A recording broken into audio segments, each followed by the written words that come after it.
मैंने war declare कर दिया उतने देर में। चलो, कल आपने रीऑर्डर पॉइंट लिख लिया था। यस, फ्रीक्वेंसी से चालू नहीं करना है, सिर्फ फ्रीक्वेंसी लिखना है। लिखो frequency of orders, frequency of orders. मैंने लिखा ही नहीं था, मैंने वो इरेज कर दिया था तो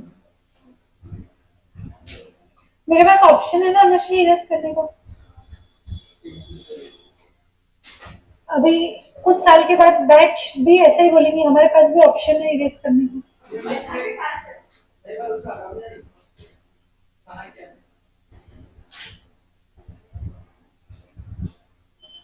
ट्रेडिशनल अप्रोच रिक्वायर्ड।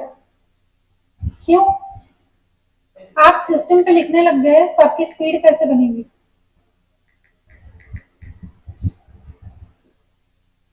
हाय भैया, लॉन्ग टाइम नो सी। बीच बीच में आधा टॉपिक आते हो, आधा टॉपिक नहीं आता। समझ में आ रहा है कुछ कि कुछ नहीं समझ में आ रहा है, या खुद से नोट्स बना लिए हो?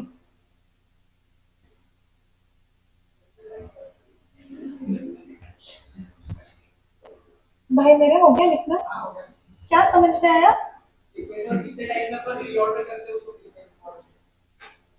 मतलब इसका फॉर्मूला क्या हो जाएगा?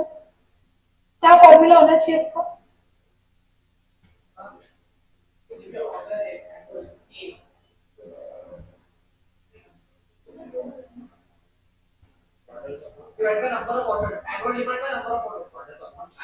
ऑर्डर्स अपॉन टाइम करके बताओ एक एग्जांपल। ऑर्डर्स अपॉन टाइम कैसे फिट होता है?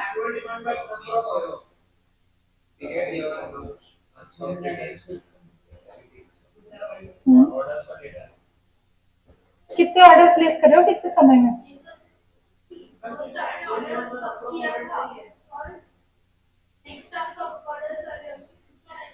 एग्जैक्टली। क्या उसने बोला, लेकिन उसने उल्टा बोल दिया। उल्टा बोल दिया। क्या बातें हो रही है जिन लोगों को नहीं समझ में आ रहा है? फ्रीक्वेंसी ऑफ ऑर्डर स्टार्ट करें। क्या है फ्रीक्वेंसी का मतलब? क्या होता है? Bandwidth, number of times, repetition में कुछ है, कुछ चीज फ्रीक्वेंटली हो रही है मतलब रिपीटेशन में कुछ हो रहा है। तो बोले फ्रीक्वेंसी ऑफ ऑर्डर, ऑर्डर कितने रिपीट में प्लेस कर रहे हो? तो बोले तुम साल भर में कितने ऑर्डर प्लेस कर रहे हो, और साल भर में कितने दिन है, तो तुम एक ऑर्डर कितने दिन में प्लेस कर रहे हो वो मिल जाएगा। यानी time gap between two orders मिल जाएगा। यानी ही आपका एग्जाम्पल के तौर पे लिखते हैं, आप साल भर में 6 ऑर्डर प्लेस करते हो, आप साल भर में 6 ऑर्डर प्लेस करते हो। एग्जाम्पल लिखो, आप सबको लिखना है ये चीज, ओन लैंग्वेज में लिखना है। साल भर में 6 ऑर्डर प्लेस करते हो। आप चाहे तो number of orders is equals to 6 ऐसा भी लिख सकते हो। आप स्टेटमेंट बना के भी लिख सकते हो, आप हिंदी में भी लिख सकते हो, मराठी में, इंग्लिश में, गुजराती में, मारवाड़ी में, जिसमें लिखना है लिखो। सिंधी में लिख लिया 6 orders a year. How many days in a year? 360. Assume 360 days. Calculate frequency of order. अब लॉजिकली बताओ कितने दिन में एक बार ऑर्डर प्लेस हो रहा है? 60 days. कैसे निकाला? तो वही उसका फॉर्मूला है, समझा मेरा भाई? फॉर्मूला क्या बन गया फ्रीक्वेंसी ऑफ ऑर्डर्स का? Number of days upon number of orders. पता है समझ में आ रहा है बेटा? कुछ कंफ्यूज दिख रहे हो? पक्का? तो लिख लो नीचे formula. Therefore formula equals to number of days upon number of orders. Number of days क्या? Number of days in a year, या तो फिर number of weeks in a year भी हो सकता है। क्यों? वीकली हो रहा है तो, पर अपन जनरली नंबर ऑफ डेज में ही फ्रीक्वेंसी निकालते हैं। ठीक है, तो हर बार क्या रहेगा 360, या तो फिर 365 न्यूमरेटर रहेगा आपका, डिनोमिनेटर नंबर ऑफ ऑर्डर्स आ जाएगा। क्लियर है? इसका एक और फॉर्मूला क्या हो सकता है? कौन बता सकता है मुझे? लिखो, और फॉर्मूला लिखो, उसके नीचे लिखो ओ आर और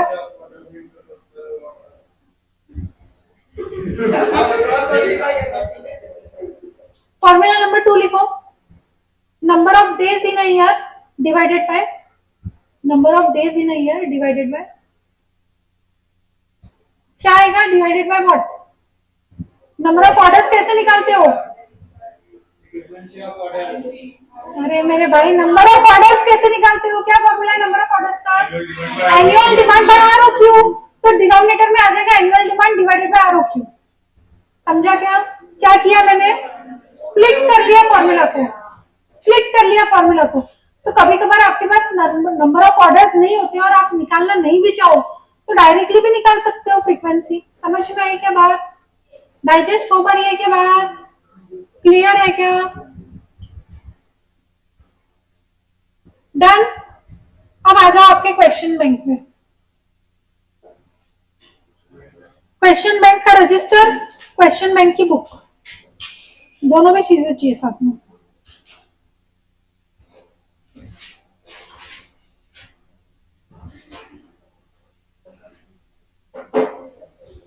अभी क्योंकि आप क्वेश्चन बैंक निकाल रहे हो, 13 नंबर का आंसर बता दो। क्या बोल रहे थे मैडम? which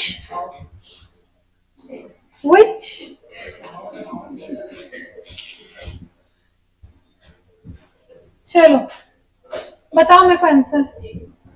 मेरे पास आंसर है क्या कहीं पे?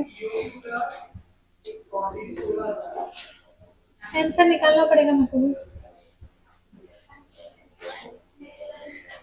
बहुत एफर्ट करना पड़ता है आप लोगों के लिए।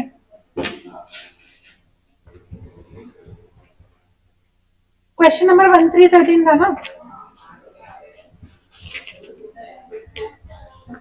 चलो किया है 13 नंबर का क्वेश्चन।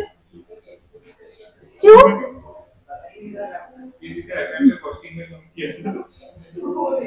मेरे को तो ये समझ में नहीं आ रहा है भैया के दिमाग में चल रही है। कुछ नहीं कर सकते तुम्हारा। May batch don't take guidance and hints from January batch, ठीक है? चलो annual demand of material X बताओ कितना है? Annual demand of material X कितना है? मैंने निकाल दिया था लेकिन आप लोगों ने लिखा थोड़ी था तभी। कितना है? ईओक्यू कितना है? हाँ 16,000 सबका आया। किसने होमवर्क नहीं किया? 16,000 नहीं आया? Very good. अभी कितना है आपका? आपने क्या क्या लिखा है बताओ मेरे को। 2 into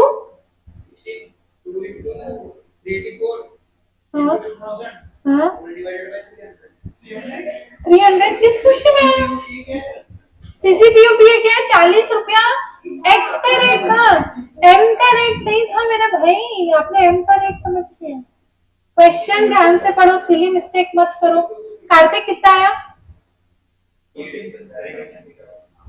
आपने ईओक्यू नहीं निकाला क्या? अरे ईओक्यू नहीं निकाला क्या मेरे भाई?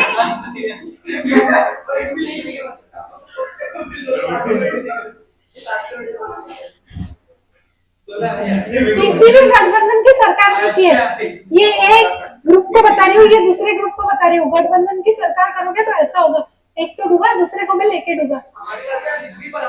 आया? ओके, आप दोनों के गठबंधन की सरकार में को आंसर बताओ कि ईओक्यू पे टोटल कॉस्ट कितना है? आप दोनों की गठबंधन की सरकार मिलकर बताएंगी आपका आरओक्यू पे टोटल कॉस्ट कितना है। बताओ ईओक्यू। 16,000 बोला ना आपने भी, अथर्व के पहले ही बोला, मैंने सुन लिया मेरे भाई। वेरी करेक्ट, आपका भी आया पक्का? बुक बताओ ऐसे फ्लिप करके। हाँ मुझे दिखता है, आपको चिंता मत करो, मैम को सब दिखता है। मैग्नीफाइंग ग्लास है मैम के आंखों के अंदर। बताओ मैडम, दोनों बताओ क्या बताओगे? आरओक्यू पे बताओ। 1,52,64,800। फिर आपका बताओ। ठीक है, सबका आया? सबके दोनों आंसर मैच हुए क्या? किसका नहीं हुआ रेज योर हैंड प्लीज। अगर किसी का नहीं हुआ तो रेज योर हैंड। 2 जने तो प्रोमिनेंटली रेज योर हैंड होना चाहिए था पर करा नहीं। गया तुम्हारा आंसर? तो रेज योर हैंड बोला ना मैंने। और किसका नहीं आया? आया अथर्वा, आया आया कैंसर क्या? हाँ मुझे तो कंफ्यूज दिख रहा। बुक पास करो आपकी, पासिंग द पार्सल। चलो बुक पास करो। आपका आया क्या? उसका तो आ गया, आपका आया क्या? आप पे तो मेरे को रत्ती भर भी भरोसा नहीं निकाला कि नहीं निकाला।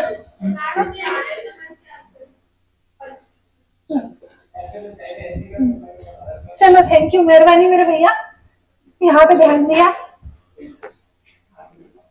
चलो क्या गड़बड़ किया आप दोनों ने देख लेना।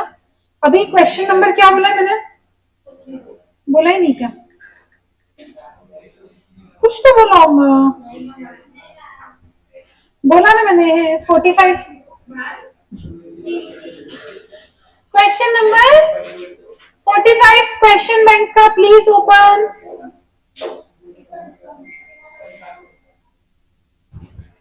क्या हो गया? अनुश्री नहीं आया क्या बेटा? हाँ बस फिर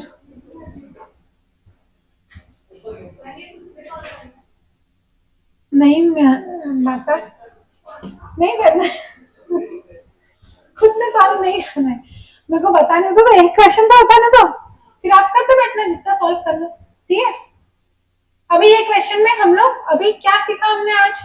रीऑर्डर, पॉइंट और फ्रीक्वेंसी ऑफ ऑर्डर, उसका क्वेश्चन कर रहे हैं। मीका पढ़ो क्वेश्चन।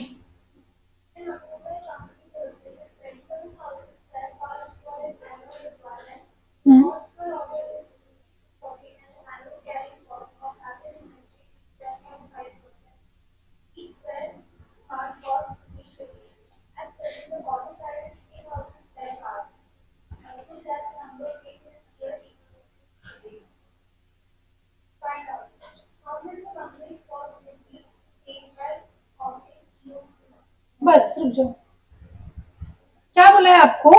पहले तो आपको बता दिया 27,000 का एनुअल डिमांड है, फिर आपको बता दिया 250 रुपीज का ऑर्डरिंग कॉस्ट है, फिर आपको बता दिया 12.5% का कैरिंग कॉस्ट परसेंट है, 50 रुपीज का परचेज प्राइस है। सीसीपीयूपी ये कितना हो गया बताओ? 6.25 कितना हो गया?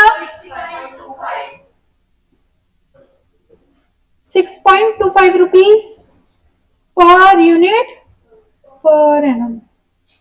ठीक है, अभी उसके बाद क्या बोला? एट प्रेजेंट, मतलब आज के तारीख में क्या हो रहा है? 3000 का ऑर्डर साइज है, मतलब आरओक्यू इज 3000। और अभी क्या हो गया? अभी तक क्या हो रहा था?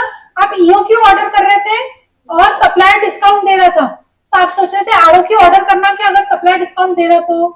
अभी उल्टा सिनेरियो है, अभी तक आप आरओक्यू ऑर्डर कर रहे हो, यानी अभी तक आप 3000 स्पेयर पार्ट ऑर्डर कर रहे हो एक ऑर्डर में, तो आप कितनी बार ऑर्डर कर रहे होंगे? 27,000।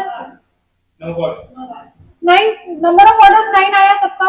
समझ में आया क्या किया? तो आपका अब क्या हो जाएगा? फर्स्ट क्वेश्चन क्या पूछा है उन्होंने? अभी तक जो आपको डिस्काउंट में पूछते थे वही पूछा, पर उल्टा पूछ लिया। बोले आपका कितना कॉस्ट बच जाएगा अगर आप ईओक्यू कर रहे हो तो।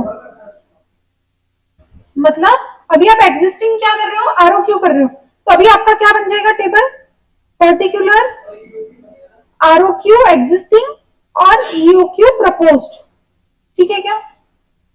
अब इसके लिए अपने को सबसे पहले क्या लगेगा? ईओक्यू लगेगा। तो वर्किंग नोट ईओक्यू निकालो, बताओ ईओक्यू क्या करोगे?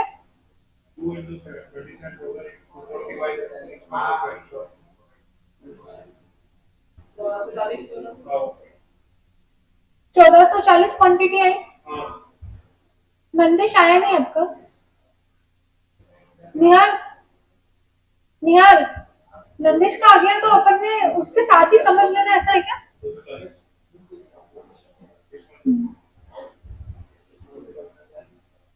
यहाँ तक के क्लियर हो? 12.5% ऑफ 50। अभी मुझे बताओ ईओक्यू कितना हो गया? 1440 हो गया, तो मैं ईओक्यू में यहाँ पे क्वांटिटी 1440 लिख लेती हूँ, और आरओक्यू में कितनी लिखूं? 3000। नंबर ऑफ ऑर्डर्स कितने हो गए? आरओक्यू पे 9, ईओक्यू पे कितने होंगे ऑर्डर्स? 19। बोला है ना भैया, एग्जिस्टिंग में 3000 क्वांटिटी ऑर्डर कर रहे हो। ईओक्यू पे नंबर ऑफ ऑर्डर्स कितने आ रहे हैं? 19 आ रहे हैं एग्जैक्ट। 18.75 आ रहा है। ओके 18.75 आ रहा है, 19 करे, ठीक है। तो ईओक्यू की वर्किंग नोट के नीचे लिख लो number of orders at EOQ. सिर्फ नंबर ऑफ ऑर्डर्स लिख के छोड़ोगे क्या? नहीं, number of orders at EOQ कैसे करोगे? 27,000 डिवाइडेड बाय 14,400 कितना रहा? 18.75 अप्रोक्सीमेटली 19।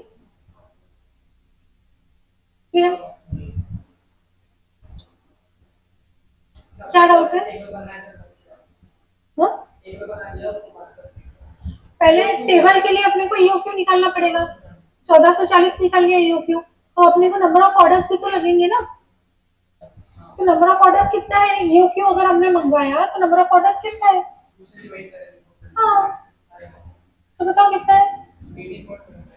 अभी 18.75 ऑर्डर्स प्लेस कर सकते क्या? 0.75 ऑर्डर हो सकता क्या? तो 19th ऑर्डर प्लेस करना ही पड़ेगा उसके लिए। क्लियर है बात? तो 19 ऑर्डर्स आ गया। क्लियर है यहाँ तक? अभी पर्टिकुलर्स में सबसे पहले क्या लिखूंगे? Purchase cost. परचेज कॉस्ट कितनी हो जाएगी? 27,000 इंटू 50। दोनों में सेम रहेगी? दोनों में सेम रहेगी? हाँ हाँ, 27,000 इंटू 50 कितना आया? 13,50,000 आया क्या सबका? अब उसके बाद क्या निकालेंगे? Ordering cost. Ordering cost 9 orders into 240 rupees. यहाँ पे सॉरी, यहाँ पे 19 ऑर्डर्स इंटू 240। भैया 9 ऑर्डर्स आरओक्यू पे है, 3000 की क्वांटिटी पे 9 ऑर्डर्स है, तो 9 इंटू 240 करेंगे। 19 ऑर्डर्स ईओक्यू पे है तो वहां पे 19 इंटू 240 करेंगे। समझ में आया? और ये जो मैं ब्रैकेट्स में लिखती हूँ, ये मैं मेरे लिए नहीं लिख रही हूँ, आपको लिखना है आपके बुक्स में। सिर्फ टोटल लिख के नहीं छोड़ना, ठीक है क्या? अगर कोई व्यक्ति सिर्फ टोटल लिख के छोड़ रहा है तो गलत है। बाद में बुक खोलोगे ना, पूरा क्वेश्चन मार्क हो जाओगे। समझ में आ रही है बात? आप आरओक्यू यानी कितने ऑर्डर्स, कितनी क्वांटिटी बुला रहे? 3000। आपको बुलाना टोटल कितनी है? 27,000। कितनी बार बुलाओगे? 9 बार बुलाओगे। आ गया? समझ में आया ना? मैं वही आपको बोली, ये क्वेश्चन कैसा है? पुराने क्वेश्चन का उल्टा। उसमें क्या हो रहा था? पहले आप ईओक्यू मंगवा रहे थे, फिर डिस्काउंट मिलने की वजह से आरओक्यू देख रहे थे। इसमें क्या है? पहले आप आरओक्यू मंगवा रहे हैं, अभी वो क्या बोल रहे हैं? अपने ही कंपनी वाले बोल रहे हैं तुम आरओक्यू की जगह पे ईओक्यू मंगवाओगे तो सस्ता पड़ेगा, तो ईओक्यू मंगवाओ। चलता हो, पर क्वेश्चन क्या पूछ रहा है वो समझना। टेबल में तुम पहले ईओक्यू लिखो फिर आरओक्यू लिखो, चलेगा। पर क्वेश्चन क्या पूछ रहा है? सेविंग पूछ रहा है ईओक्यू की वजह से, तो सेविंग ही निकाल के देना। समझ में आया क्या? यहाँ तक के लिख लिया सबने? ऑर्डरिंग कॉस्ट कितनी कितनी आई?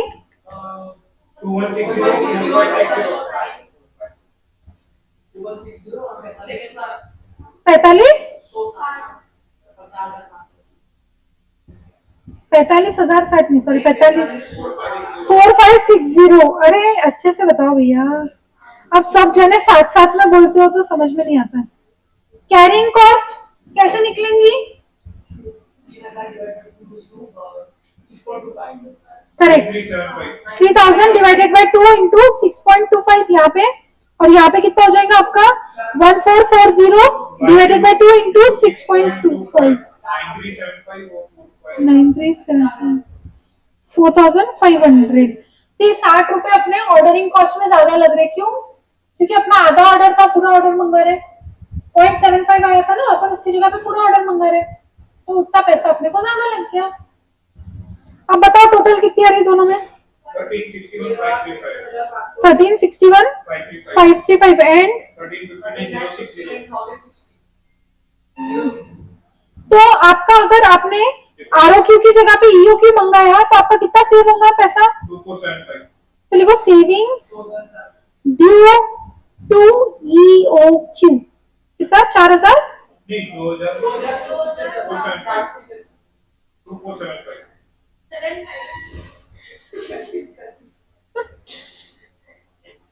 2475 ओके। फर्स्ट पार्ट समझा, क्या क्या किया बोलो।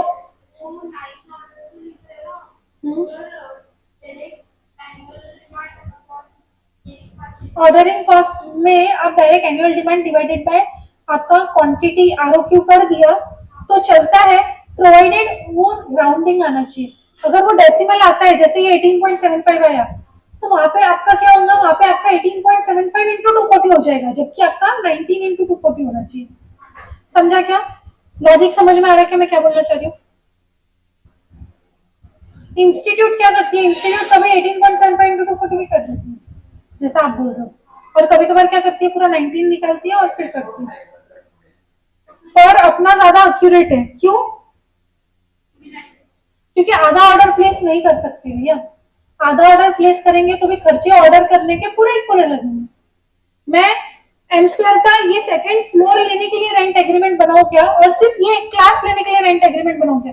मेरे को रेंट एग्रीमेंट का जो खर्चा लगना है वो तो पूरा ही लगेगा ना, उसमें तुम लाइन 4 एक्स्ट्रा डालो 4 कम डालो, कोई फर्क पड़ रहा है क्या? नहीं पड़ रहा है। तो ऑर्डर करने में ऑर्डरिंग कॉस्ट तुम्हारा पूरा ही लगेगा, भले आधा पार्ट ऑर्डर कर रहे हो। क्लियर है क्या? लॉजिक समझा गया? अभी part 1 of the question is completed. Second question क्या बोल रहा है? अदिति पढ़ो, अनुश्री पढ़ो।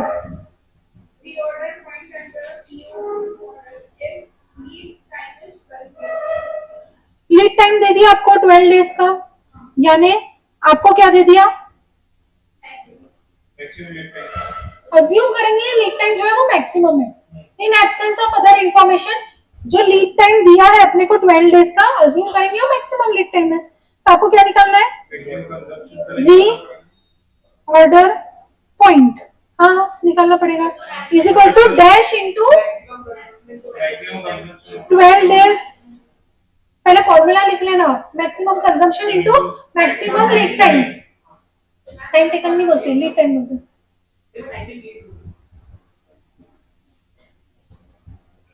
विजिबल है? अभी इसके लिए ये निकालना है अपने को कंजम्पशन। कंजम्पशन 27,000 पूरे साल भर में लग रहा, तो उसने बोला एज्यूम 360 डेज, तो एक दिन का कितना लगेगा? 75 यूनिट्स लगेगा, तो यानी 75 यूनिट्स इंटू 12 डेज, यानी मेरे स्टॉक में 900 यूनिट्स रखना बहुत जरूरी है। क्यों? क्योंकि अगर मैंने आज ऑर्डर प्लेस किया और 12 दिन बाद ऑर्डर आएगा तो मेरे 900 यूनिट्स जो है वो 12 दिन तक यूज होंगे। समझ में आया क्या? क्या उसका मीनिंग है भाइयों और बहनों? मीनिंग समझ में आ रहा है क्या? समझ में आ रहा है क्या?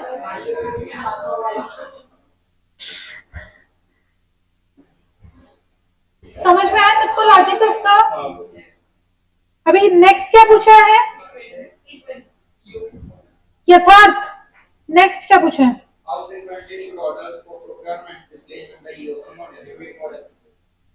फ्रीक्वेंसी यानी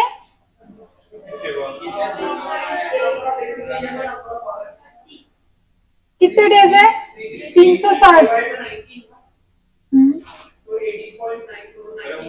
18.94 आगे एग्जैक्ट 94,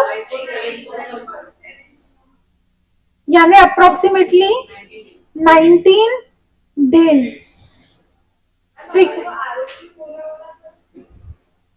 अभी अपने को ईओ क्यू पूछा है, आप निकाल सकते हो आरओ क्यू पे भी, तो फ्रीक्वेंसी एट आरओ क्यू कितनी आएंगी?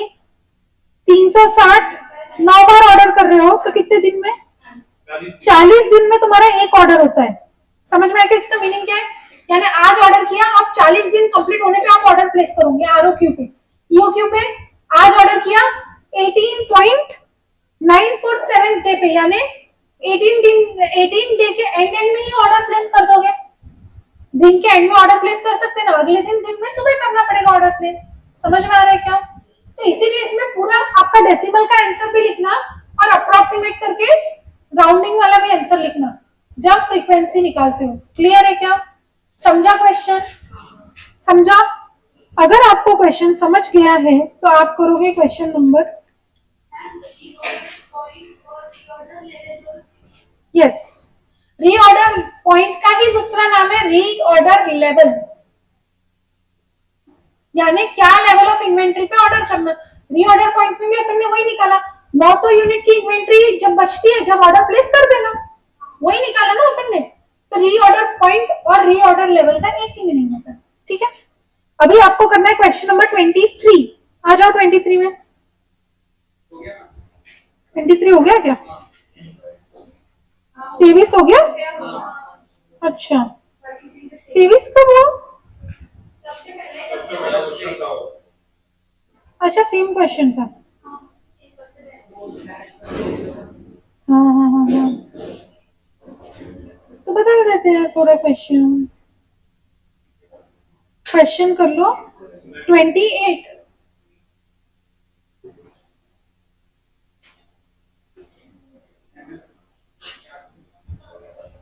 मुझे क्वेश्चन नंबर 28 का पार्ट 1 पार्ट 2 कंप्लीट करके दो, फिर पार्ट 3 करेंगे। चलो क्विकली।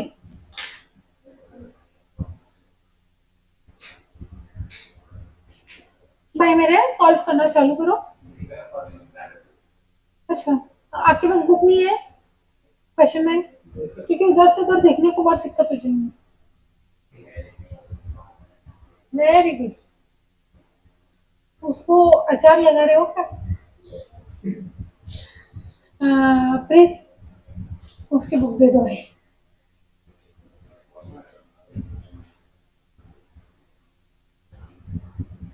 अगली बार से मेरे भाई खुद की बुक खुद लेके बैठना।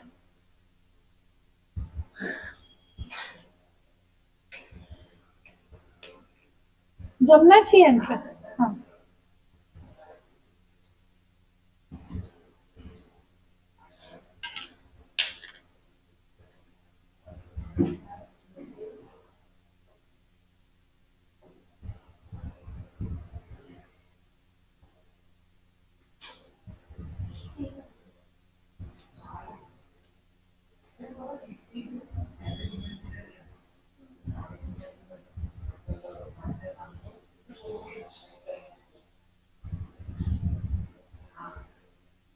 बर्मुडा ट्रायंगल, बातें नीचे। अरे भाई, नाम है बर्मुडा ट्रायंगल, उसमें से कोई भी 2 पॉइंट बात कर सकते हैं।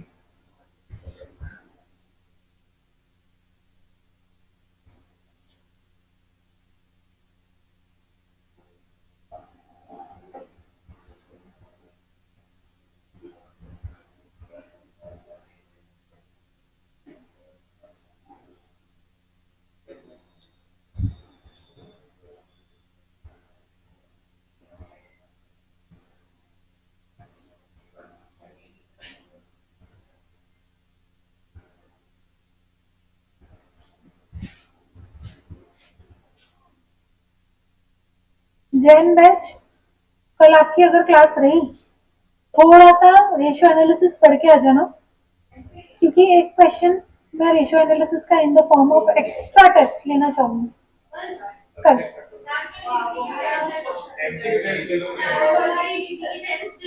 अरे एक ही क्वेश्चन पढ़ना है मैडम, सिर्फ फॉर्मूला पढ़ लो। ऐसा तो मैंने बोला नहीं, आरटीपी एमटीपी वो मैं एक्सप्लेन करना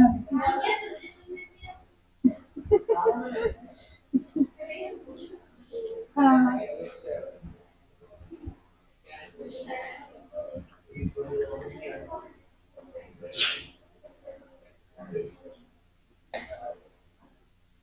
मेरे बैच को भी कोई क्वेश्चन चाहिए क्या टेस्ट के लिए? कल करना है एक आध क्वेश्चन। अरे उनको मिलेगा तो अल्टीमेटली आपको भी मिलेगा, क्योंकि फिर कॉस्टिंग। मैंने क्या बोला है, जब लीड टाइम आपको मंथ में दिया हो तो कंजम्पशन भी कैसे निकलेगा? मंथ में।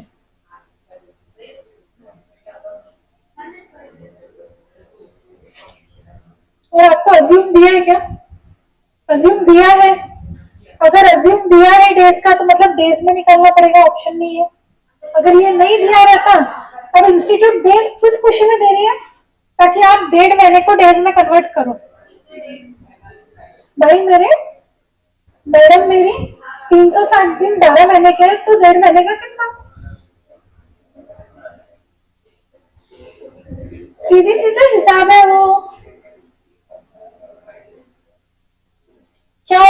गठबंधन की सरकार, कहाँ अटक गई कहानी?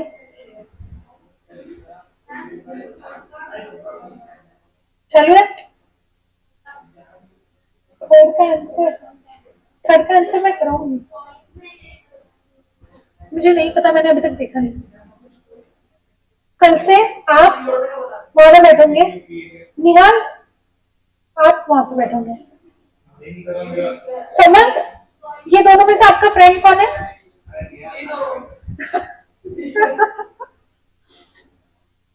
समर्थ को ना अलग प्लेस में बिठाना पड़ता है, कल से आधा चेयर लगाती है आपके लिए।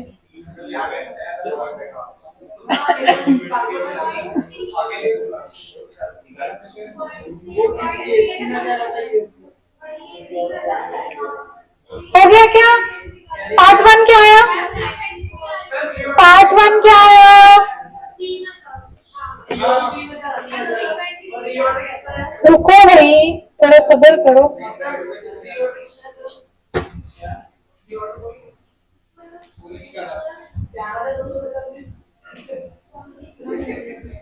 ईओक्यू कितना कितना आया? किसका अलग आया? प्लीज रेजर नहीं आया। एक दो तीन, वो दोनों भैया आया। निहाल, नंदिश का आया तो आपका भी आ गया, ऐसा है कि आपका खुद से आया? आ रहा, ओके। रास्ते में जल्दी बुलाओ उसको। मीका आ रहा बेटा? कि अभी आपका भी रास्ते में? अदिति, प्रीत आ गया कि आ रहा रास्ते में? जल्दी बुला लिया। Very good. समर्थ आ गया क्या? आ गया।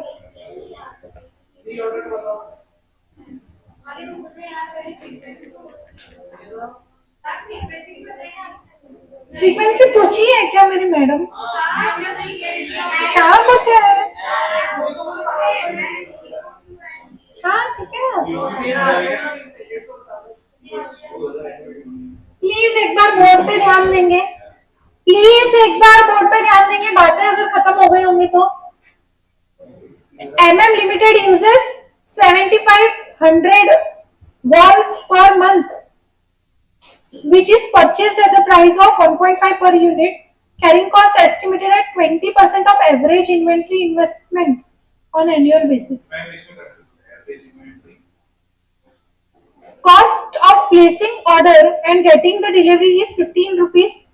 It takes a period of 1.5 months to receive the delivery.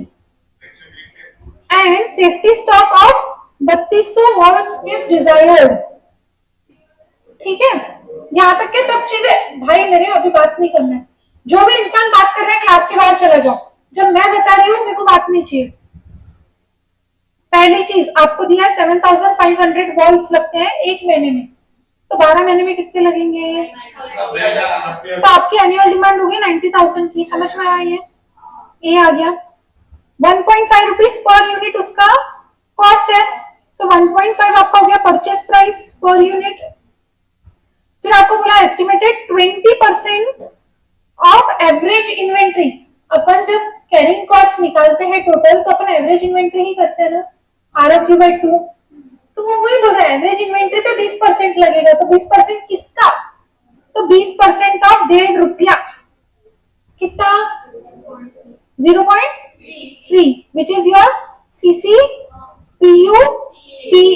समझा क्या? एवरेज इन्वेंट्री क्यों बोला उसने? टोटल कैरिंग कॉस्ट के लिए बोला। तो आपका टोटल कैरिंग कॉस्ट कितना हो जाएगा? बोले आपका जो इन्वेंट्री आएगा उसका एवरेज जो आएगा और उसका 0.3 पैसे से लगा लेना, ऐसा उसने बोला है। समझा क्या? वो लाइन किस खुशी में दी है? अभी आपको क्या बोला है? 15 रुपया लगता है ऑर्डरिंग कॉस्ट, हाँ या नहीं? यहाँ तक के क्लियर है? तो आपका ईओक्यू के लिए बस इतना ही डेटा सफिशिएंट है। क्या आ जाएगा ईओक्यू मी का? क्या करेंगे? 2 इंटू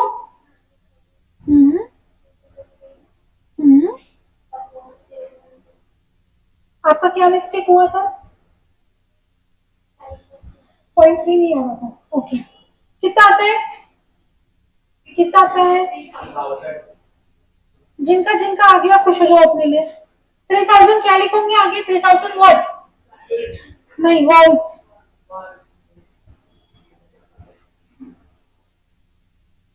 अभी फर्स्ट चीज हो गई, फर्स्ट का फर्स्ट पार्ट हो गया, फर्स्ट का सेकंड पार्ट क्या है, ये फर्स्ट का ए हुआ है, ये क्यू। बी फ्रीक्वेंसी, फ्रीक्वेंसी के लिए सबसे पहले क्या निकालना पड़ेगा, number of orders. Number of orders कितने हैं, 90,000 ऑर्डर करना है टोटल साल में, 3,000 एक बारी में करेंगे तो कितने ऑर्डर करूंगे भैया, 30 ऑर्डर करूंगे साल भर में। अभी फ्रीक्वेंसी 360 डेज बोला है क्वेश्चन में, तो 360 डिवाइडेड बाय 30, तो कितने दिन में ऑर्डर, 12 डेज फ्रीक्वेंसी हो गई। यानी एक ऑर्डर से दूसरे ऑर्डर के बीच में का टाइम फ्रेम 12 डेज का है। समझ में आ रहा है क्या? हाँ, 12 क्यों लिखेंगे मेरी मैडम? अरे जब आपको मैंने फ्रीक्वेंसी लिखवाया, मैंने आपको क्या लिखवाया, number of days he generally लिखवाया। और अगर क्वेश्चन में डेज दिया है तो मंथ्स को कंसीडर नहीं करना है, डेज में कंसीडर करना है, अदरवाइज होना नहीं है। आया, फ्रीक्वेंसी आ गई थी क्या आपकी? किसकी किसकी मैंने बताने के पहले फ्रीक्वेंसी आ गई थी, प्लीज रेज योर हैंड। आपका आधा ही हाथ ऊपर चाहिए मेरे को। आ गई थी क्या आपकी, कि पड़ोसी की आ गई थी, आपने कॉपी करनी? देखो दोनों जने साथ में करोगे तो मुझे समझ में नहीं आएगा दोनों में से किसको आ रहा है या किसको मुझे ज्यादा ध्यान देना है। समझ में आ रही क्या बात? आप उसकी साइड ज्यादा देखते हो तो मुझे ऐसा लगता है वाया वाया पढ़ने की इच्छा है आपकी, कि मैं नंदिश को पढ़ाऊं, नंदिश आपको पढ़ेगा, ऐसा वाया वाया पढ़ना है क्या? नंदिश कल से उसको आप भी फीस चार्ज कर लेना, ठीक है?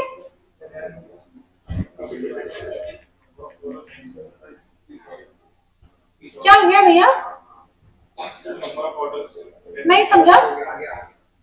आप 90,000 यूनिट साल भर में बुलाओगे, 30,000 यूनिट्स एक बार में बुलाओगे, तो कितनी बार बुलाओगे, 30 बार बुलाओगे। फर्स्ट पार्ट क्लियर है सबको? सेकंड पार्ट, किसका किसका सेकंड पार्ट आ गया, please raise your hand. Answer नहीं पूछ रही हूँ, किसका किसका सेकंड पार्ट आ गया, रेज योर हैंड। अभी मैंने खाली इतना पूछा है आ गया, क्या आ गया वो नहीं पूछ रही हूँ। Raise your hand, I want to count the number of hands. 1 2 3, अच्छा 1 2 3 4 5 6 6 और सही, सही आया क्या? मंदेश, निहाल,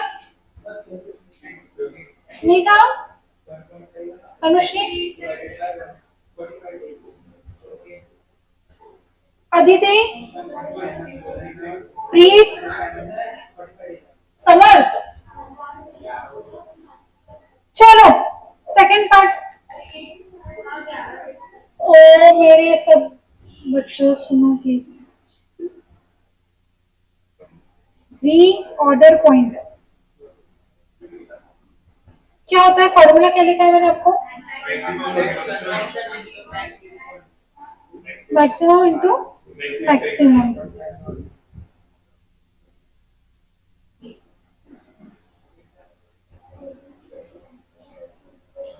अभी यहाँ पे कैसे निकालोगे, यहाँ पे कैसे निकालोगे? अभी आपको क्या बोला, it takes a period of 1.5 months to receive a delivery from the date of placing the order. अभी मैंने आपको एक चीज बोली थी, जहां पे आपको 1.5 के आगे बोला है कि लीड टाइम है, लेकिन कौन सा है, मैक्सिमम है या नहीं है बोला है क्या, तो अज्यूम करेंगे मैक्सिमम है। लेकिन ये क्वेश्चन में एक ट्रिक है, जो मैं अभी आपको क्वेश्चन के थ्रू पढ़ा रही हूँ। क्या ट्रिक है? उन्होंने आपको एक चीज बताई है, क्या चीज बताई है, सेफ्टी स्टॉक। सेफ्टी स्टॉक, तो जब सेफ्टी स्टॉक पिक्चर में आ जाता है, सेफ्टी स्टॉक जब पिक्चर में आ जाता है, रीऑर्डर पॉइंट का फॉर्मूला थोड़ा सा मॉडिफाई हो जाता है। क्या है? सेफ्टी स्टॉक प्लस, अब ये मैक्सिमम इंटू मैक्सिमम था, अब सेफ्टी स्टॉक उसमें से कुछ हिस्सा हो गया, तो आप बोले average consumption into average lead time. समझ में आ रहा है क्या? जब आपके पास सेफ्टी स्टॉक दिया हुआ है तो आप क्या हो जाएगा, formula change, safety stock plus average consumption into average lead time. क्या करोगे, अभी आप मैक्सिमम को एवरेज समझोगे, समझ में आ रहा है क्या बात? मैक्सिमम को एवरेज समझोगे, क्यों?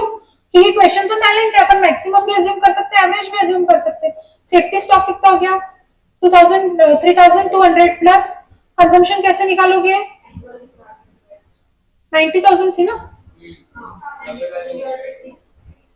90,000 डिवाइडेड बाय 360 इंटू 45 डेज। क्यों 45 डेज? क्योंकि उसने बोला है नंबर ऑफ डेज। बताओ कितना?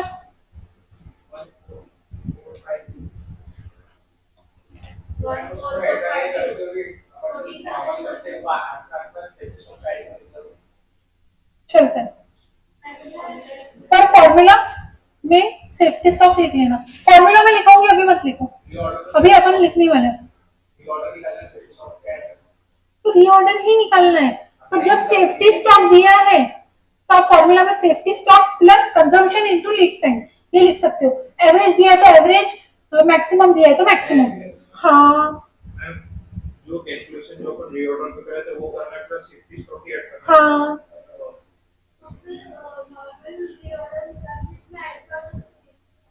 चलता है, बट फॉर्मूला लिखते हो safety stock plus consumption into lead time, ऐसा भी लिखे तो भी चलता है। क्लियर है क्या?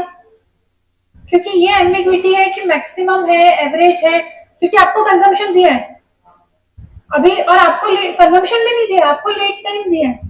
आपको लीड टाइम बोला है कि 1.5 महीना है, अब 1.5 महीना एवरेज में है,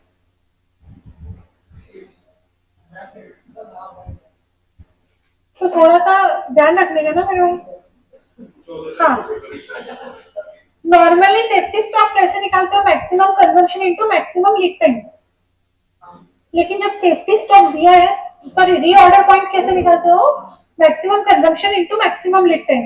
पर जब सेफ्टी स्टॉक दिया रहता है तो फॉर्मूला थोड़ा सा चेंज हो जाता है, safety stock plus average consumption into average lead time, या तो फिर safety stock plus consumption per day into lead time, ऐसा हो जाता है। और वो कंजम्पशन पर डे जो है वो अपना एवरेज भी वही है, मैक्सिमम भी वही है, और मिनिमम भी वही है। लीड टाइम में अपने को जो दिया है वो एक ही नंबर है, बहुत सारे नंबर है क्या? अलग अलग दिया है क्या? पिक एंड चूज करना है क्या? पिक एंड चूज जब करना रहेगा, जब अपन समझेंगे कौन सा पिक एंड चूज करना है। कुछ भी नहीं है, आपने कैलकुलेशन क्या किया? आपने जितना निकाला प्लस 3,200, 3,200, समझा? इजी है, हाँ लिख लिया, समझा? Second part. अभी थर्ड पार्ट क्या बोल रहा है? ईओक्यू इफ वॉल्व कॉस्ट 4.5 रुपए इंस्टेड ऑफ 1.5 रुपया। सीसीटीवी चेंज होगा 0.9 होगा। अभी ध्यान दो, पहले मैं क्या बोल रही हूँ। अभी आपको बोला है कि आपका परचेस प्राइस रिवाइज क्या हो गया? 4.5, सीसी पीयू पीए कितना हो गया? 20% ऑफ 4.5 विच इज 0.9। आपका ऑर्डरिंग कॉस्ट सेम रहेगा, कितना था? और आपका ए भी सेम रहेगा विच इज 90,000। अभी निकालो ईओक्यू। ईओक्यू नहीं लिखना, फिर यहाँ पे लिखना रिवाइज्ड ईओक्यू। हाँ कितना रहा? 1732.05।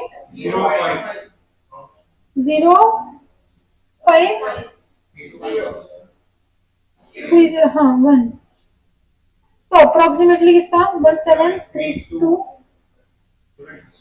यूनिट्स, नहीं सॉरी वोल्ट्स।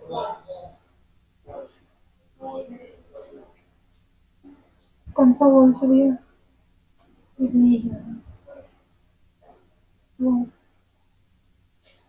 ठीक है, समझा? थर्ड पार्ट अपन ने प्राइस रिवाइज कर दी तो आपका सीसीपीयू पीए बदल जाता है, और आपका उसी वजह से ईओक्यू भी बदल जाता है। सीसीपीयू पीए बदल गया तो आपका डिनोमिनेटर ऑफ ईओक्यू बदल गया, डिनोमिनेटर ऑफ ईओक्यू बदल गया तो आंसर ऑफ ईओक्यू भी बदलना ही है। समझ में आई की बात?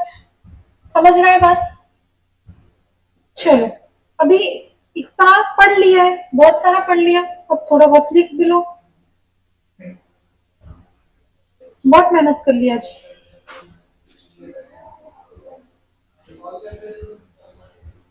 अभी ये लिख लो, फिर इसको सॉल्व करने में तो बहुत मजा आएंगे।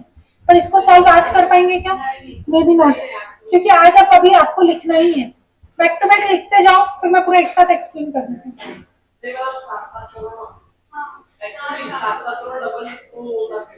अरे तो मैं जितना जितना लिखने को बोल रही हूँ उतना उतना एक्सप्लेन करूंगी।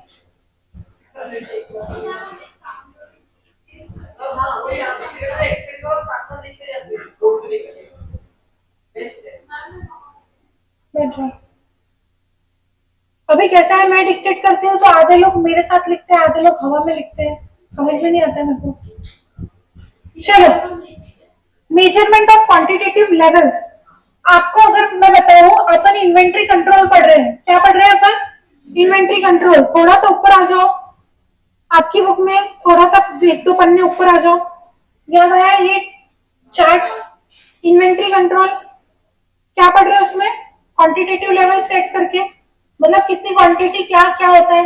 मैंने आपको इसके लिए क्या एक्सप्लेनेशन दिया था, कितनी क्वांटिटी ऑर्डर करना हर बार, कितने क्वांटिटी ऑफ स्टॉक बचने पे ऑर्डर करना, विच इज रीऑर्डर पॉइंट या रीऑर्डर लेवल, और कितनी मैक्सिमम क्वांटिटी रहनी चाहिए अपने पास, कितनी मिनिमम क्वांटिटी रहनी चाहिए अपने पास, कितनी एवरेज में क्वांटिटी रहनी चाहिए अपने पास, ये सब अपने को देखना है, ठीक है। तो ये क्वांटिटेटिव लेवल्स रहता है। तो अभी उसमें अपन क्या पढ़ रहे हैं, अपन ने टर्मिनोलॉजीज पढ़ रहे हैं, पहले ब्रीफली फिर इन डेप्थ। तो मैं ब्रीफली और इन डेप्थ पूरा समझा रही हूँ, ठीक है। Measurement of quantitative level. Quantitative level कैसे कैसे मेजर करते हैं, तो बोले सबसे पहले तो रीऑर्डर स्टॉक लेवल, यानी रीऑर्डर लेवल कितनी रहती है, when to order. Reorder level का मतलब क्या होता है, कब ऑर्डर करना चाहिए, कितने यूनिट्स बचे अपने पास तब ऑर्डर करना चाहिए। समझ में आया? What is reorder level? लिखो, मेजरमेंट ऑफ क्वांटिटेटिव लेवल्स, उसमें मेजरमेंट और उसका पर्पस, मेजरमेंट और उसका पर्पस क्या है। तो पहली चीज क्या है, reorder stock level. Reorder stock level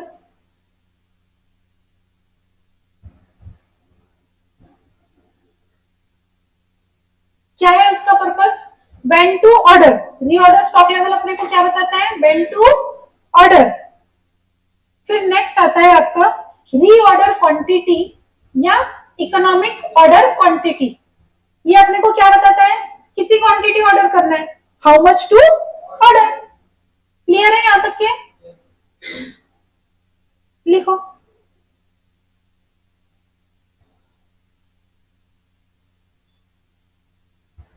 लिख लिया। फिर नेक्स्ट है maximum stock level. Stock level मतलब इन्वेंट्री का कितना लेवल होना चाहिए, मैक्सिमम मतलब सबसे ज्यादा कितना लेवल होना चाहिए। तो ये अपने को बताता है ज्यादा से ज्यादा कितनी इन्वेंट्री रखना चाहिए, मैक्सिमम कितनी इन्वेंट्री रहना चाहिए। तो ये बताता है up to how much to stock, मतलब कितने लेवल पे स्टॉक बढ़ना चाहिए। समझ में आया क्या, कितना मैक्सिमम स्टॉक होना चाहिए? क्लियर है?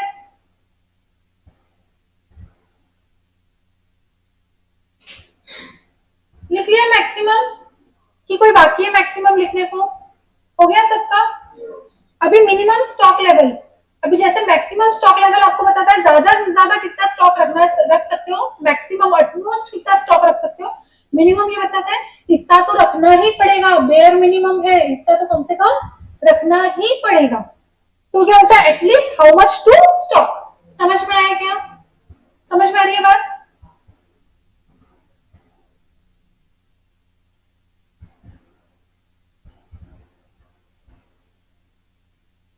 लिख लिया मिनिमम। फिर है एवरेज स्टॉक लेवल। बोले नॉर्मली तुम कितना स्टॉक रखते हो वो एवरेज होता है, ना मैक्सिमम होता है ना मिनिमम होता है, वो एवरेज स्टॉक लेवल होता है। तो जो नॉर्मली रखा जाता है वो एवरेज स्टॉक लेवल होता है। क्लियर है क्या? लिख लो एवरेज। एवरेज हो गया सबका लिख के? किसका नहीं हुआ एवरेज लिख के, please raise your hand. Danger stock level. अब नाम से पता चल रहा है डेंजर। डेंजर मतलब क्या है, खराब परिस्थिति में भी इतना तो रखना ही पड़ेगा, बुरी से बुरी हालत में, गई बीती हालत में इतना तो स्टॉक रहना चाहिए, नहीं तो अपना प्रोडक्शन बंद हो जाएगा। समझ में आ रहा क्या? अपना प्रोडक्शन बंद नहीं होना चाहिए कोई भी हालत में, उसके लिए अपन स्टॉक रखते हैं थोड़ा सा। नहीं तो अपन क्या करेंगे, इन्वेंट्री खत्म हो गई फिर ऑर्डर प्लेस करेंगे। पर इन्वेंट्री खत्म होने के बाद ऑर्डर प्लेस किया तो जितना लीड टाइम है उतने दिन अपन खाली पीली बैठे रहेंगे। उतने दिन प्रोडक्शन होगा क्या? नहीं होगा। तो डेंजर स्टॉक लेवल ऐसा बोलता है कि भैया सब वापरने के बाद कम से कम इतना तो बचना चाहिए हमारे पास ताकि हम प्रोडक्शन कंटिन्यू कर पाए। तो देखो क्या लिखा है, कैप फॉर इमरजेंसी रिक्वायरमेंट, यानी प्रोडक्शन बंद नहीं होना चाहिए, ऐसा इमरजेंसी सिचुएशन के लिए कुछ ना कुछ स्टॉक बचना चाहिए। That is your danger stock level. समझ में आई क्या बात? लिख लिया डेंजर स्टॉक लेवल। फिर आता है बफर स्टॉक। बफर नाम से ही पता चलता है थोड़ा सा कुशन लेके चल रहे हैं, थोड़ा सा एडिशनल लेके चल रहे हैं। तो बोले to meet sudden demands. Buffer stock क्यों रखते हैं? बोले नॉर्मली हम 100 यूनिट्स कंज्यूम करते हैं रोज, 4 दिन में ऑर्डर आ जाएगा तो 400 का स्टॉक रखा तो हम ऑर्डर प्लेस कर सकते हैं। लेकिन क्या है, थोड़ा सा सेफ्टी के लिए मैं 100 यूनिट्स और ऊपर रख ही लेती हूँ। कभी कभार ऐसा भी हो सकता है प्रोडक्शन वालों ने अच्छे से काम कर लिया तो उसके 400 यूनिट तो वापरे गए और एडिशनल यूनिट मांगने आ गया वो। समझ में आया क्या? तो इसीलिए बफर स्टॉक रख लेता है कोई। अभी ये जो ब्रीफली अपन ने टर्म्स पढ़े उसका इन डेप्थ नॉलेज देने के लिए अपन आगे पढ़ेंगे टर्म और उसका मीनिंग या कॉन्सेप्ट। अब सबसे पहले देखो कंजम्पशन से, लिखो मत, सबका यहां तक हो गया बफर स्टॉक तक। पेन्स डाउन, पेन्स डाउन या में पेन्स डाउन।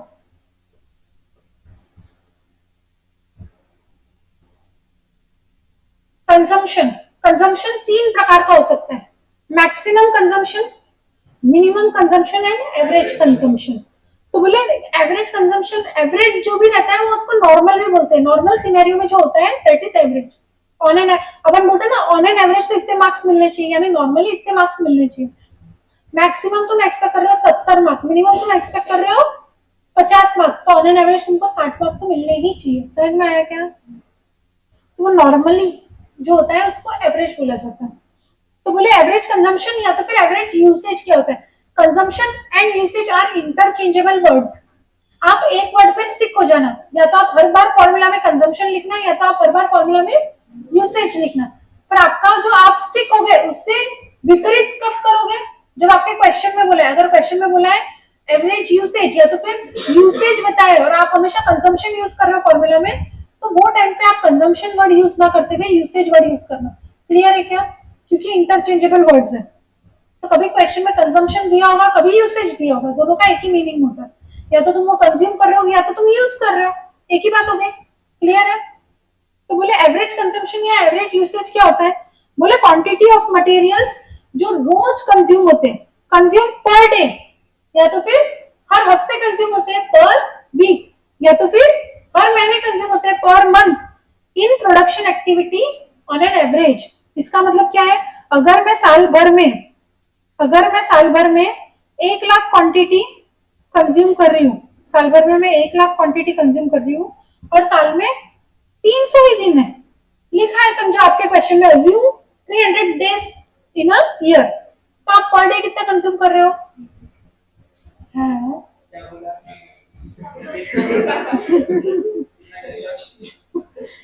आपका एनुअल रिक्वायरमेंट जो है, एनुअल रिक्वायरमेंट आपको 1 लाख है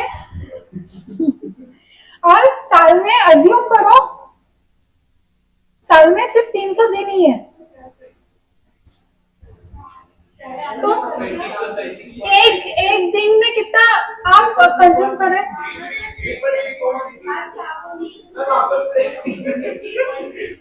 क्या हो रहा है? क्या क्या कंफ्यूजन है लाइफ में? बताओ, क्या नहीं समझ में आया? आंसर बता रही हूँ ना, मैंने आंसर तो बोला ही नहीं है अभी तक, मैं तो आपको क्वेश्चन ही समझा रही हूँ अभी। सब जने कैलसी लो हाथ में। 1 lakh on your calci divided by 300 days कितना आया? यानी कितना क्वांटिटी आप कंज्यूम कर रहे हो रोज? बोले 334 यूनिट्स अप्रोक्सीमेटली आप कंज्यूम कर रहे हो डेली बेसिस पे। कोई दिन 333 आएगा, कोई दिन 334 आएगा, क्योंकि 0.33 है। समझ में आ रहा है क्या? या फिर मैं ऐसा भी बोल सकती हूँ हर 3 दिन में 1000 क्वांटिटी कंज्यूम कर रहे हो, हर 3 दिन में 1000 क्वांटिटी कंज्यूम कर रहे हो, ऐसा भी बोल सकती हूँ। तो एवरेज यूसेज कितना हो गया? 1000 क्वांटिटी 3 दिन में, या तो फिर 333 क्वांटिटी रोज। बट अगर मैंने बोला कि आप जो है महीना बताया, एज्यूम डेज नहीं बोला मैंने, मंथ्स बताया। मैंने बोला साल में 10 ही मंथ्स है। चलो बताओ, 10,000। तो आप हर महीने में कितनी क्वांटिटी कंज्यूम कर रहे हो? 10,000। तो आपकी एवरेज कंजम्पशन पर मंथ निकलेगा, 10,000 यूनिट्स पर मंथ कंजम्पशन निकलेगा। ये समझ में आ रहा है? और अगर मैंने बोला आपको कि 50 हफ्ते हैं साल में 50 हफ्ते हैं, तो आपका पर वीक कितना कंजम्पशन है? 200 यूनिट्स पर वीक कंजम्पशन हो गया। तो आपका consumption could be in weeks, consumption could be in months.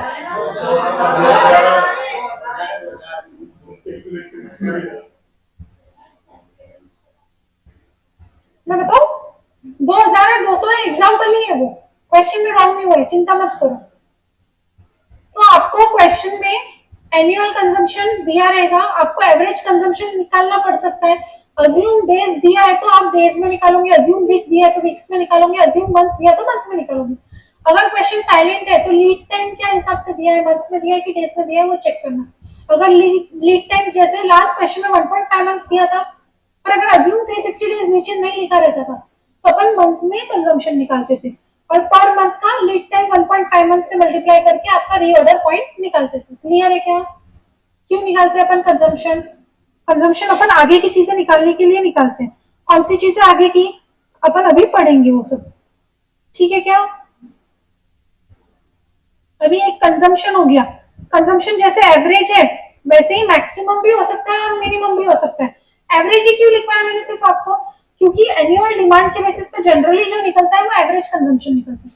Generally, सिर्फ जनरली वर्ड यूज कर रही हूँ, एक्सेप्शंस हो सकते हैं।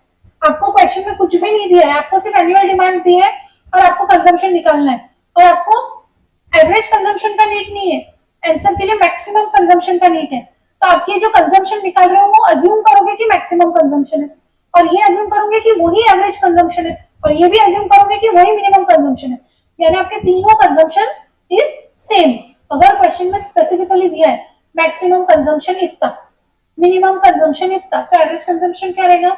Maximum consumption plus minimum consumption divided by 2। अगर आपको क्वेश्चन में दिया है मिनिमम कंजम्पशन इतना, एवरेज कंजम्पशन इतना, तो कैसे निकालोगे?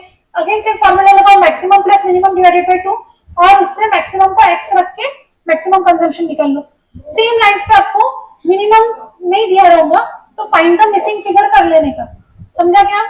फाइंड द मिसिंग फिगर सबको आता है? चलो अच्छी बात है। अभी कंजम्पशन समझ गया, एवरेज क्या होता है, मैक्सिमम क्या होता है, मिनिमम क्या होता है। वैसे ही लीड टाइम होता है, लीड टाइम होता है। बहुत सी बार क्वेश्चन में दिया रहेगा average reorder point, minimum reorder point, maximum reorder point. अभी तो आपने पढ़ा रीऑर्डर पॉइंट क्या होता है, मैक्सिमम इनटू मैक्सिमम होता है मैडम। फिर अभी रीऑर्डर पॉइंट के अलग अलग नाम कहां से आ गए? वो अलग चीज है जो आपने पढ़ा रीऑर्डर पॉइंट, वो आपका वहां पे कहीं पे लिखा है क्या? मैक्सिमम मिनिमम एवरेज नहीं, ये सिर्फ टाइम डिनोट कर रहा है। रीऑर्डर पॉइंट को टाइम में भी बोल सकते हैं, इसी को अपन बोल सकते हैं लीड टाइम। तो कभी कभार इंस्टीट्यूट क्या करती है, लीड टाइम वर्ड नहीं यूज करती है, रीऑर्डर पॉइंट वर्ड यूज करती है। तो आपको अगर एवरेज रीऑर्डर पॉइंट बोला है इन डेज, यानी आपको लीड टाइम इन डेज दिया है एवरेज।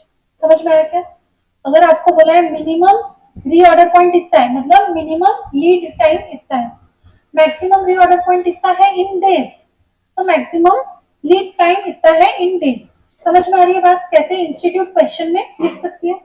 अब लीड टाइम क्या होता है? जिस दिन आप ऑर्डर प्लेस कर रहे हो उस दिन से डिलीवरी आने को कितना टाइम लग रहा है।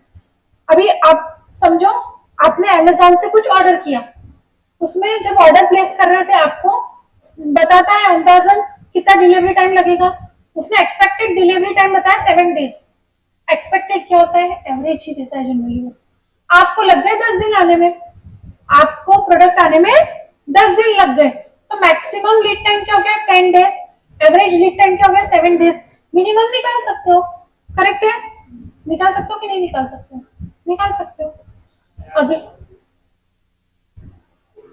4 डेज, 4 + 3 7 + 3 10, तो आपका मिनिमम हो जाएगा 4, मैक्सिमम हो जाएगा 10, एवरेज हो जाएगा 7। क्लियर है? अभी वैसे ही अगर आपको बोला है क्वेश्चन में कि आपका minimum lead time is 6 days, average lead time is 7 days and maximum lead time is 10 days, तो क्वेश्चन को डिनाई नहीं करना है, एवरेज तो मैच नहीं हो रहा करके।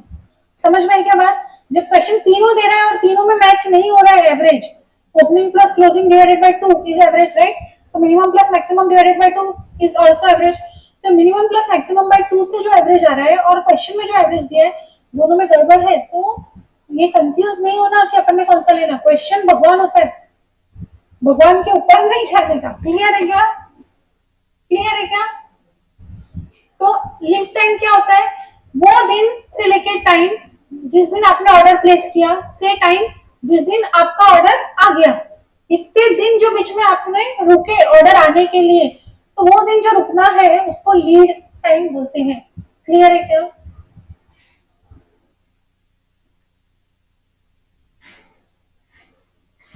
अभी ये दोनों ब्लू वाली चीजें लिख लो।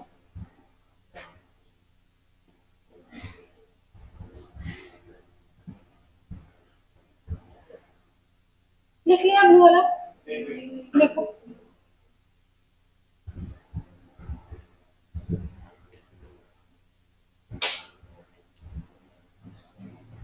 दो बजे ना आपका डीटी का सेशन? नहीं 2 बजे तक नहीं ले रही मैं। हाँ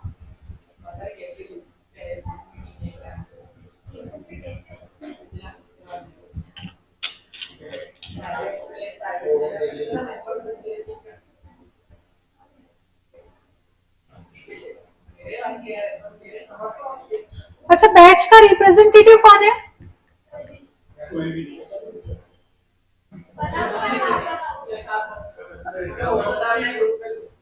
बैच का रिप्रेजेंटेटिव कौन बनेगा?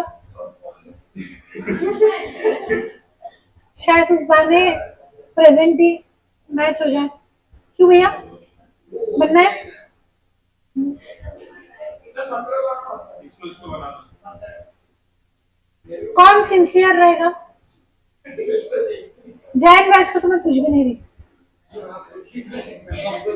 मुझे ऐसा लग रहा है रोज एक जन को बोलना पड़ेगा।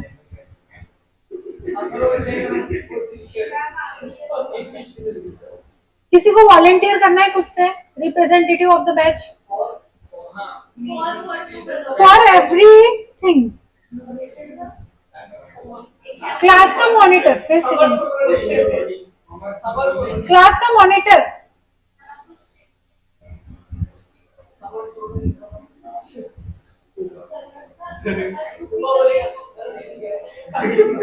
नहीं मैं जैन बैच से तो किसी को बना ही नहीं रही हूँ, चिंता मत करो, रिलैक्स। जैन बैच से आज मैंने कार्तिक को बनाया तो कल मेरे को सफान को बनाना पड़ेगा, सफान को कल बनाया तो परसों यथार्थ को बनाया, so on and so fourth. तो ऐसे रोटेट ही होता रहेगा क्योंकि भरोसा नहीं बैठ रहा ना आप पे। देख लिए मैंने आपके ट्रू कलर्स। इसको क्यों बनाया?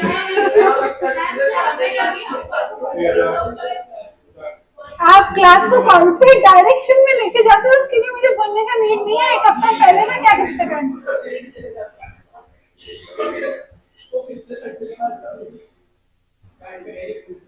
प्लीज बनोगे क्लास मॉनिटर? चलो होमवर्क चेक करने के लिए बोला क्या मैंने अभी तक क्लास मॉनिटर ही बोला है, और मैं कुछ कुछ टाइम में चेंज करते रहूंगी, मुझे खाली रिमाइंड करवाना।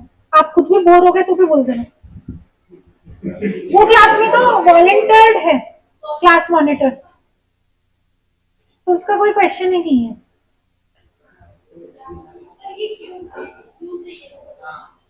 थोड़ा सा हमारा काम इजी करने को। Link between teacher and student चाहिए ना कोई? Student committee representative, student committee representative चाहिए कि नहीं चाहिए? ये हो गया क्या ब्लू में जो लिखा है? हाँ चलो प्रीत, आपका आज का task for on behalf of the class, आपको अभी एक वीडियो रिकॉर्ड करना है।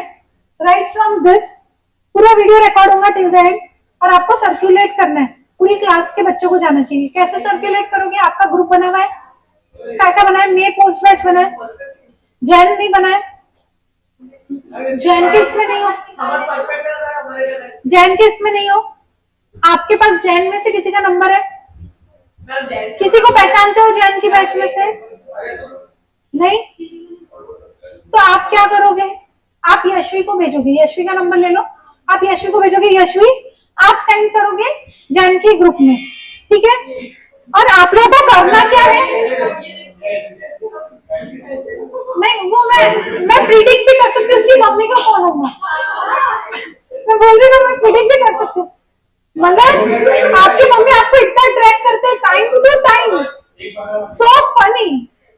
चलो आप एक काम करो, आप बरखा का नंबर लो, बरखा आप वीडियो निकाल रहे हो, जाने दो, आप मेरे का हैंडल करो, बरखा जैन का हैंडल करो, 4 दिन में बरखा आपको रिप्लेस कर देंगे, चिंता मत करो, बातें हो गई बात